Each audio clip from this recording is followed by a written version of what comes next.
Voting యంత్రాలను ఉపయోగించకూడదు. వీటిని ఏఐ సాయంతో హ్యాక్ చేసే ప్రమాదం ఉంది. ఇది దేశానికి తీవ్ర నష్టాన్ని కలిగిస్తుంది. Tesla Motors CEO Elon Musk చేసిన ఈ ట్వీట్ ఇండియాలో పెనుదుమారానికి కారణమవుతుంది. భారత ఎన్నికల ఫలితాలు విడుదలై రోజులు గడుస్తున్నా ఇప్పటికీ ఈవీఎంలపై రచ్చ కొనసాగుతూనే ఉంది. ఈవీఎంల పనితీరుపై రాహుల్ గాంధీ లాంటి నేతలు ఏనాటి నుంచో సందేహాలు వ్యక్తం చేస్తూనే ఉన్నారు. ఇక మస్క్ సైతం ఈవీఎంలను హ్యాక్ చేయవచ్చని కమెంట్ చేయడం, దీనికి ఏకంగా కేంద్ర ప్రభుత్వం సమాధానం చెప్పడంతో ఈవీఎం వార్ మొదలైంది. ఇంతకీ మస్క్ చెప్పినట్టుగానే ఈవీఎంలను హ్యాక్ చేయవచ్చా?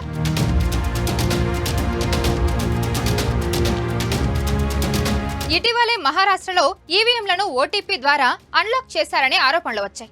ముంబై నార్త్ వెస్ట్ నుంచి బరిలోకి దిగిన శివసేన ఎంపీ రవీందర్ వైఖర్ బంధువు మొబైల్ ఫోన్ వినియోగించారని ఆరోపిస్తూ పలువురు విపక్ష నేతలు పోలీసులకు ఫిర్యాదు చేశారు. ఈ నేపథ్యంలో షిండే గ్రూప్ కు చెందిన శివసేన ఎంపీ రవీంద్ర వైఖర్ కేవలం 48 ఓట్ల తేడాతో గెలిచారు. దీంతో ఎన్నికల అధికారి మొబైల్ ఫోన్తో ఓటీపీ ద్వారా ఈవీఎం అన్లాక్ చేశారన్న ఆరోపణలు వచ్చాయి. దీనిపై ఎన్నికల సంఘం స్పందించింది. ఈవీఎంలను అన్లాక్ చేసేందుకు ఎలాంటి ఓటీపీలు అవసరం లేదని, దీని దేనికి కూడా కనెక్ట్ కావని తేల్చి చెప్పింది.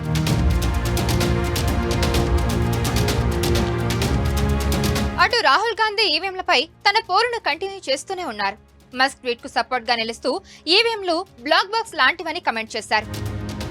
సమస్యల పరిష్కారానికి టెక్నాలజీ ఉపయోగించాలి, కానీ అదే టెక్నాలజీ సమస్యలకు కారణమైతే వాటిని పక్కన పెట్టాలన్న అభిప్రాయాన్ని మరోసారి వ్యక్తం చేశారు.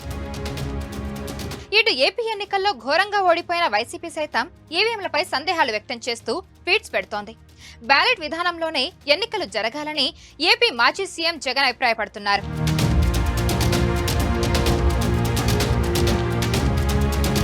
అటు ఈవీఎం ట్యాంపరింగ్ కు సంబంధించి ఎలాంటి ఘటనలు జరగలేదని భారత ఎన్నికల సంఘం చెబుతోంది.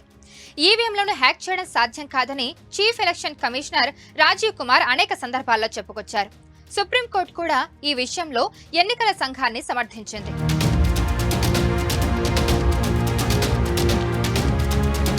అటు భారత్ టెక్ నిపుణులు సైతం ఈవీఎంలు హ్యాక్ అయ్యే ఛాన్స్ లేదని చెప్తున్నారు. భారత్ ఈవీఎంలు ఇతర దేశాల్లో వాడుతున్న ఈవీఎంలు ఒకటి కాదని అంటున్నారు. నిజానికి భారత్లో 3rd జనరేషన్ ఈవీఎం సిస్టమ్ను వాడుతున్నారు.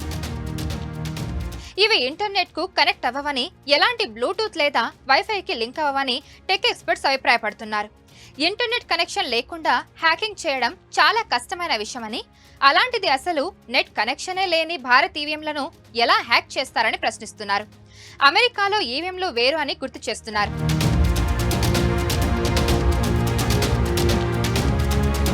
మరోవైపు ప్రతిపక్షాల వాదన మాత్రం వేరేలా ఉంది. అసలు పోలింగ్ రోజు పోలైన ఓట్లకు, రిజల్ట్ రోజు వచ్చే ఓట్లకు గ్యాప్ ఎందుకు ఉంటుందో ఈసీ చెప్పాలన్న డిమాండ్ చాలా కాలంగా ఉంది. ప్రముఖ వెబ్సైట్లు ది క్వింట్, ది వైర్ ఇప్పటికే సొంతంగా ఈవీఎంల పనితీరుపై ఇన్వెస్టిగేషన్ చేశాయి. ఈ మెషిన్లోని లోపాలను ఎత్తి చూపాయి. ఎలక్ట్రానిక్ ఓటింగ్ మెషిన్ ద్వారా పోలైన ఓట్లలో మొత్తం 5,54,598 ఓట్లు గల్లంతైనట్టుగా ది క్వింట్ రిపోర్ట్ చేసింది. ఇందులో ఏపీలోని పలు నియోజకవర్గాలు కూడా ఉండడం తెలుగు రాష్ట్రాల్లో సంచలనం రేపింది.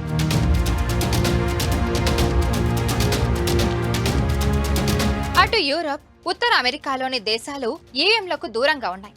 England, France, Germany, Netherlands, America తదితర దేశాలు పారదర్శకత లోపించిందని ఈవీఎంలను నిషేధించాయి.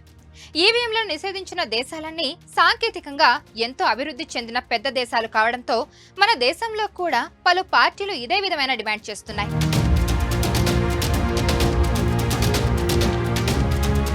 మరిన్ని వీడియోస్ కోసం ఛానల్ ని సబ్స్క్రైబ్ చేయండి. లేటెస్ట్ అప్డేట్స్ కోసం వాట్సాప్ ఛానల్ ని ఫాలో చేయండి. అండ్ లింక్ డిస్క్రిప్షన్ లో ఉంది.